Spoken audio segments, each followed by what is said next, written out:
Okay, this is the solution to yield calculations problem 1. Problem 1.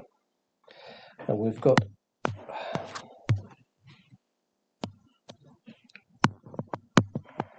SO2, which is an MR of 64. We have SO3, which is an MR of 80.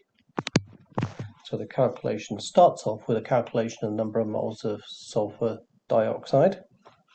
So moles sulfur dioxide equals 96 divided by 64 equals 1.5 moles. Look at the question. The equation tells us that 2 moles of sulfur dioxide make 2 moles of sulfur trioxide.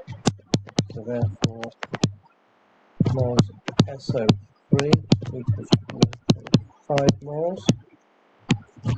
Therefore, for mass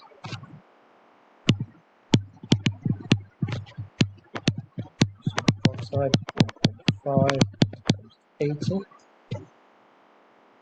equals 120 grams. The question says we've only got 90.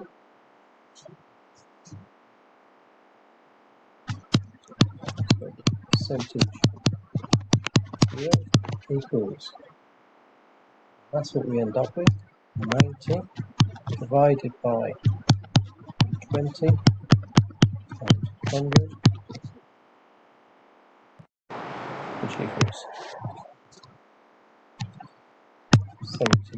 75